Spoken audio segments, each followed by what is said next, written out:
넓은 지구촌의 한 지역, 장소를 중심으로 우리가 주목해야 할 이야기 전해드리는 시간입니다. 글로벌 이슈 구정은의 수상한 GPS. 구정은 국제전문기자와 함께하겠습니다. 어서 오세요. 안녕하세요. 자, 오늘은 어디로 가볼까요? 한번 머릿속으로 한번 상상을 해보세요. 네. 엄청 커다란 천막이 있어요. 초대형 천막이 있고 네. 우리 뭐 보통 뭐 이벤트 같은 거 할 때 쓰는 같은 큰 천막이 있고 네. 근데 그 안에 380명이 뒤섞여서 살아요. 살아요. 예, 살아요.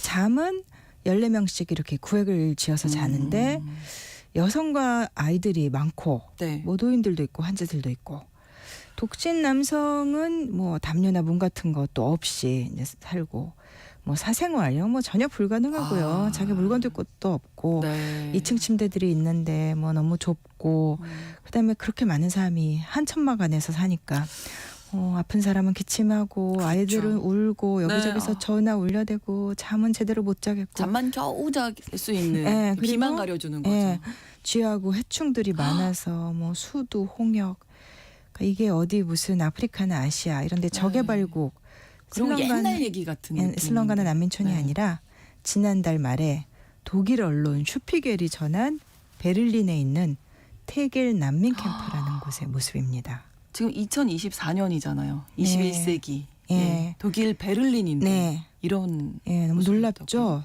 그래서 독일 언론들도 이래서야 해서들 쓰는 건데 네. 그 우크라이나 난민들이 지금 우크라이나 내부에서 그 징집령, 총동원령이 있어서 남자들은 별로 못 나가고 그렇죠. 그래서 국외로 떠난 난민들은 90%가 여성하고 아이들이에요. 그렇군요. 근데 이 사람들이 독일로 오게 되면은 제일 먼저 이제 가게 되는 곳이 바로 이 테겔이라는 곳에 있는 도착센터라는 곳입니다. 네.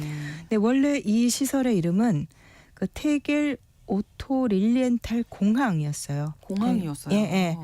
그러니까 이게 그 오토 릴리엔탈이라는 사람이 네. 독일 항공산업의 아버지래요. 뭐 세계 최초의 비행기 제작사를 만들었다고 하고 이 공항이 베를린 도심에서 조금 떨어져 있는 한 8km 정도. 여기가 육각형 모양의 그 메인 터미널이 굉장히 유명한데 네. 이 터미널이 1948년에 지어졌어요. 근데 그 48년, 49년에 이제 소련이 당시 이제 동서로 나뉘어 있던 베를린, 근데 서베를린을 봉쇄를 하면서 네. 이제 서방이 그 항공기로 이제 뭐 물자랑 식료품 실어 나른 그 베를린 공수 작전이라는 게 벌어졌는데 그 냉전 시절에 굉장히 유명했던 사건이었죠. 그게 바로 이 테겔 공항에서 일어났었고요. 근데 이제 냉전 기간 내내 이 테겔이라는 곳이 서베를린하고 그다음에 서독이 떨어져 있는 그 연결하는 이제 항공 통로였고 네. 뭐 베를린 장벽이 무너진 다음에도 이제 통일 수도 베를린의 주요 관문으로 30년 동안 이렇게 그런 역할을 했었던 곳입니다. 어쩌다가 난민촌이 됐을까요? 그러니까 브란덴부르크 신공항이 열렸어요. 이제 베를린 주와 브란덴부르크 주가 같이 있는데 그 베를린은 도시면서 주인 거예요. 근데 그걸 에워싸고 있는 게 이제 브란덴부르크 주인데 그러니까 우리도 이제 뭐 영종도 신공항 생각하시면 될 것 같아요. 그러면서 이제 테겔 공항은 뭐 공항으로서는 수명이 끝났죠. 근데 이제 베를린 주정부 쪽에서는 이 공항을 없애지는 않고 우리 계속 이거 랜드마크로 가져가겠다. 그래서 뭐 첨단과 연구 기지로 재개발하겠다. 이렇게 발표를 했었습니다. 네. 근데 2020년에 문을 닫았는데 그때 딱 코로나19 코로나 팬데믹. 때네요. 네. 예. 그래서 급한 대로 일단 여기를 코로나19 백신 접종 센터로 썼던 거예요. 아, 네네. 공항도 참 기구하죠. 근데 그러네요. 코로나19가 진정된 무렵에 2022년 2월에 또 우크라이나 전쟁이 일어났죠. 그러면서 이제 난민들 일단 받아서 무언가 절차를 밟을 곳이 필요하니까 그렇죠. 네. 이제 여기를 또 이제 쓰게 됐고 그러면서 지금은 터미널 주변에 45개의 그 대형 천막 이거를 지금 터미널 주변에 이렇게 놓고서 이제 난민들을 받고 있는 거죠. 네, 도착센터잖아요. 그러면 네. 뭐 임시로 일시적으로 이제 어떤 수속을 밟는 기간 원래는 그렇게 만들어졌어요. 그래서 행정 절차 끝나면 이제 그 사람들을 독일 전역으로 어딘가로 가겠죠? 흩어지게 되는. 네, 네. 근데 여기 있는 사람들 평균 체류 기간이 200일. 네, 그리고 어떤 사람들은 뭐 1년도 넘고요. 그러니까 여기 네. 또 우크라이나 사람들뿐만 아니라 지금도 뭐 아프가니스탄이나 이라크, 시리아에서 오는 난민들이 있는데 이 사람들도 여기서 살거든요. 네. 그러니까 끊임없는 감시, 그다음에 보안 직원들이 괴롭히기도 하고 그런 것 속에서 살아가고 있다는 거예요. 그러니까 뭐 예를 들면 출입하려면 다 이 QR 코드 목에 걸고 다녀야 되고, 그다음에 천막 들어가고 나갈 때마다 이제 뭐 스캔 당해야 되고, 그다음에 무작위로 뭐 가방 검사한다든가, 그다음에 뭐 네. 출석 확인하고 뭐 침대도 기본적으로 다 뒤지고 이렇게 한다고 하는 거예요. 근데 그래도 또 제일 힘든 건 아무래도 기약 없이 그렇죠. 계속 기다려야 이렇게만 되는. 살아갈 수는 없는 여기서 사실 건데.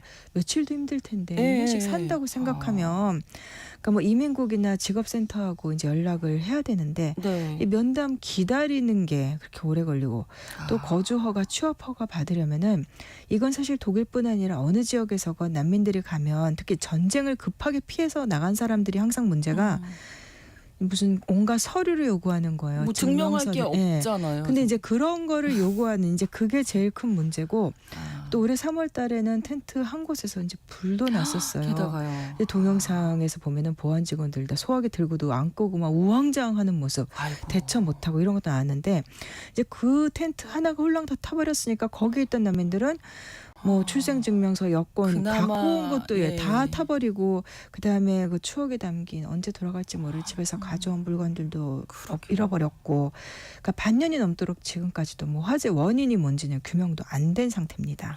난민촌 왜 이렇게 열악한 걸까요? 뭐 아무래도 돈 문제겠죠. 재정 지원이 좀 부족한가 사실 봐요. 독일이 그 정도 가난한 나라는 그런 아니고 건 아닐 것 같은데. 예, 근데 예. 뭐 샤워실도 더럽고 화장실은 다 폐쇄불로 막혀 있고 아이고. 그다음에 여기가 취사가 안 돼요.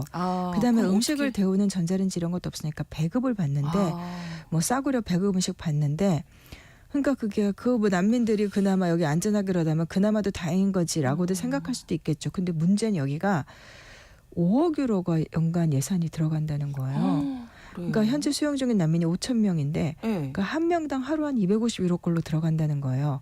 그거 좀 말이 안 된다. 거의 그 정도 돈이면.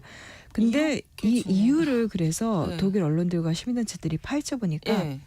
사실은 하청 재하청 구조 아. 이 과정을 전부 아웃소싱해서 베를린 주의 난민 사무국이 2022년에 캠프를 열면서 독일 적십자사에다 캠프 운영을 맡겼어요. 네. 그래서 결국은 이제 적십자사의 돈벌이가 된 게 아니냐라는 게 이제 문제의 핵심인데 그러니까 입찰 같은 거 없이 이제 계약을 따냈는데 적십자사가 그래서 올해 적십자사가 받은 돈만 해도 한 2억 2천만 유로 가까이 돼요.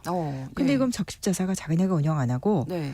일부 업무는 이제 소규모 구호단체들한테 맡기고 네. 그다음에 또 하청 주는 거예요. 예, 아. 보안과 운영은 이제 메세 베를린이라는 곳에 넘겼는데 이 메세 베를린이라는 곳이 그러니까 이 메세라는 게 그러니까 박람회를 얘기하는 거예요. 그러니까 박람회 하는 회사예요.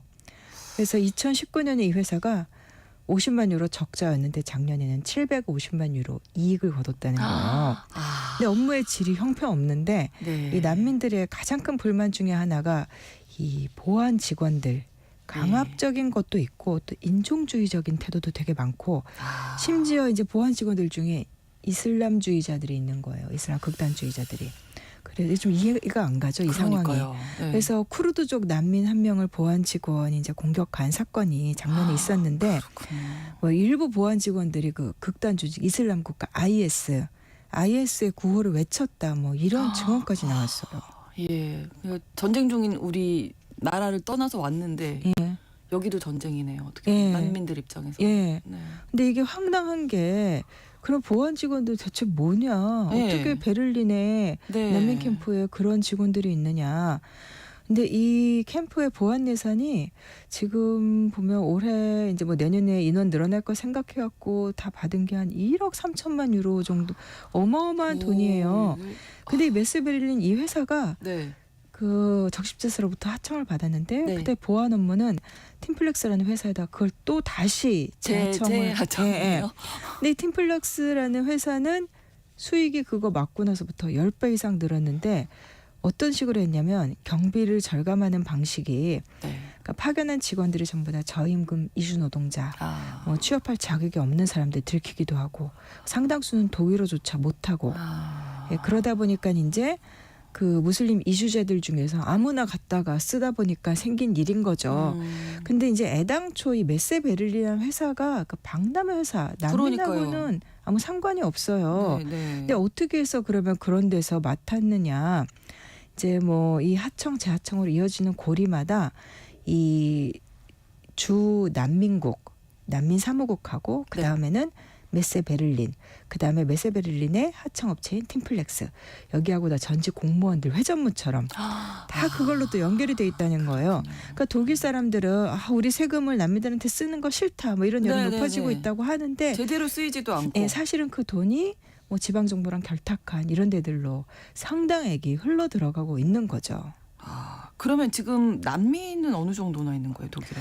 그러니까 유엔 난민기구 자료를 보니까 독일 전체 작년 말 기준으로 우크라이나 난민 중에 임시 보호 등록 절차가 여러 가지가 있는데 일단 임시 보호를 신청한 사람 100만 명이 넘어요. 많기는 많죠. 그다음에 망명을 신청한 건수 우크라이나뿐만 아니라 해서 한 35만 명.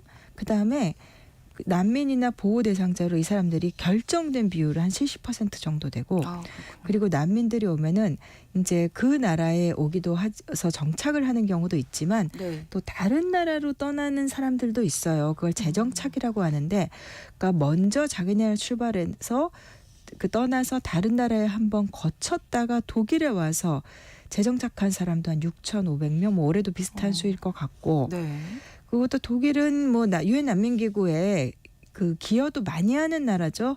작년에 낸 돈도 뭐 4억 3,600만 달러 정도 되고 그리고 또 그 우리가 잘 아는 그 2010년대 중반 2014, 15, 16년 이때 이른바 유럽의 그 시리아 난민 사태 벌어졌을 때 그때 독일 앙겔라 메르켈 정부가 그 유럽연합의 난민 정책을 이제 주도를 하면서 뭐 수용 시스템도 정비를 했고 굉장히 좀 관대한 그런 태도를 보였었고 그랬는데 그 다음에 좀 진정되나 했는데 2021년에 아프간에서 그 탈레반이 재집권하면서 또 난민들 또 쏟아져 나오고 그리고 2022년에 또 1년 만에 우크라이나 전쟁 터지고 이렇게 하면서 다시 또 난민들이 크게 늘어난 거예요.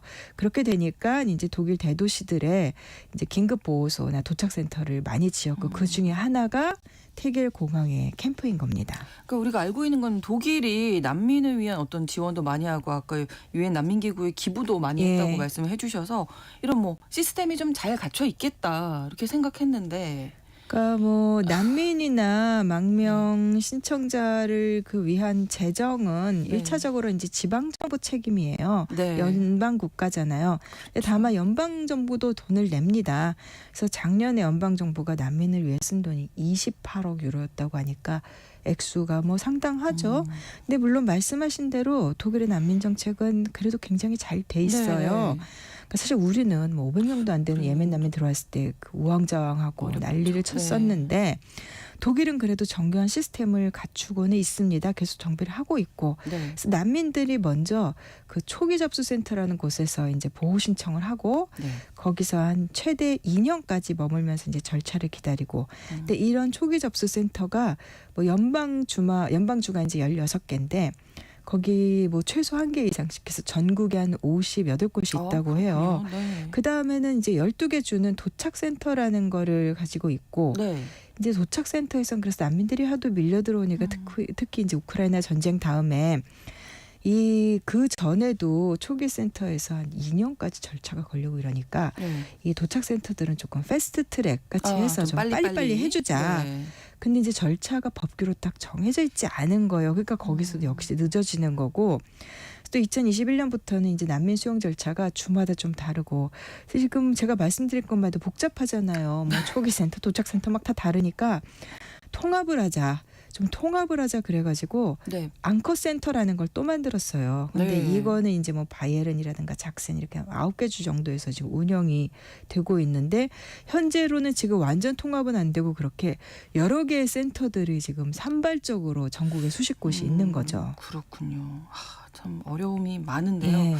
뭐 일단 도착센터나 이런 앙커센터에서 이제 인정을 받아서 나가게 되면 어떻게 되나요? 그 이후에 그게 사실은 더 큰 문제겠죠. 근데 접수센터를 나가면 그 센터가 있는 곳에 그 주에 있는 공동 숙소 같은 곳으로 공동 난민 시설 같은 데로 아. 옮겨져요. 네. 근데 이 공동 숙소도 뭐 엄청나게 대형 건물을 이렇게 해놓은 게 아니기 때문에 뭐 어떤 곳은 주마다 다른데 뭐 30명씩 있는 곳도 있고 또 어떤 곳은 수백 명씩 있는 곳도 있고 뭐 시설의 질도 천차만별이고 그렇군요. 운영 기관도 뭐 정부 주정부에서 하는 데도 있고 민간 기관이 위탁해서 하는 데도 있고 사실 그걸 어떻게 보면 꼭 그렇게 되어 있는 게 나쁘다고만 할 수는 없어요. 네, 네. 근데 뭐 예를 들면 뭐 바이에른이나 함부르크 같은 데서는 이제 난민이나 망명 신청자들이 이제 공동 숙소에 사는데 네. 뭐 니더작슨이라든가 다른 데서는 뭐 주로 개인 아파트들 이런데 임대 형식으로 해서 분산형으로 그렇게 이제 시내에 머물기도 하고요. 다 다르군요. 예. 네, 근데 어쨌든 임시 숙소가 아니라 내가 살러 온 거니까 예. 뭐 어떤 거주지가 있어야 될 텐데요. 이제 결국은 난민들이 돈을 정착을 걸고 해야죠. 네, 네. 집을 구하는 문제. 네. 근데 이제 최근에 뉴스를 보니까 베를린 주 정부가 그 베를린 주 안에 있는 어떤 부촌이 있는데 외교 단지들도 많고 이런 거기에 그 사무실 단지를 아마 많이 비어 있나 봐요. 네. 그래서 이제 난민용으로 개조를 해서 한 1,500명 정도를 글로 보내겠다는 계획을 내놨어요. 네. 근데 이것도 사실 임시 숙소고 공항이 됐든 사무실 단지가 됐든 아무튼 일시적인 거주지일 뿐이니까 나가서 그렇죠. 집을 구해야 되는데 베를린의 주택난이 워낙 심하다는 겁니다. 주택난이 심하다는 건 임대료가 비싸다는 그렇죠. 얘기겠죠. 그러니까 난민들이 그 빌릴 수 있는 그런 싼 집이 굉장히 드물고 네. 특히 이제 아이가 있는 난민들 네. 그들에게야말로 독립적인 어렵겠죠. 공간이 필요한데 사실 좀 어느 정도 여유가 아이들을 키울 수 있는 공간에 빌리기가 너무 힘들고 네. 그러니까 그러다 보니까 이제 주 의회에서 일단 태겔 캠프를 좀 더 오래 더 많은 사람들을 집어넣어서 좀 써보자.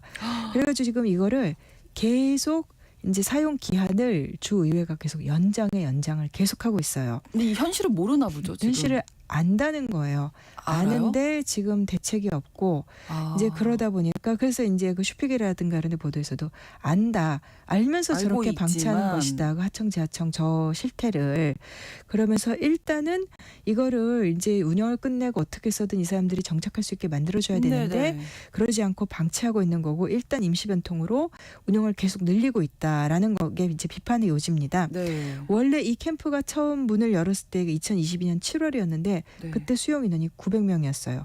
근데 석 달 만에 뭐 이렇게 뭐 1,600명 이렇게 늘어나고 지금은 이제 한 5,000명인데 일단 내년에는 8,000명까지 거기다 수용하겠다. 10배 가까이. 그래서 우선은 일단 내년 말까지 네. 이제 태계 캠프를 연장하는 걸로 그렇게 되어 있는 상태입니다. 연장하는 게 지금 문제가 아니라 그 네. 안에서 사람이 좀 예. 제대로 질적으로 예. 좀 살아갈 수 있게 해야 할 텐데 좀 문제네요, 진짜. 예. 그래서 게다가 요즘 또 유럽이 아무래도 이제 네. 구구가 그렇죠. 이제 반이민 특히, 정서가 있기 때문에. 예, 그 최근에 그 독일 지방선거에서 그 극우파들 네. 득세하고 그랬는데 반이민 반난민 정서는 갈수록 커지고 있고 그래서 태겔의 난민들이 과연 어디로 갈지 걱정됩니다. 정말 오늘 이 소식 듣고 나니까 많은 걱정이 예. 되는데요. 예. 오늘 글로벌 이슈 구정은의 수상한 GPS에서 베를린의 태겔 난민 캠프 그리고 독일 난민 정책의 현실 살펴봤습니다. 구정은 국제전문 기자와 함께했습니다. 고맙습니다. 감사합니다. KBS 라디오 신성원의 오늘 세계는 오늘 방송 마치겠습니다.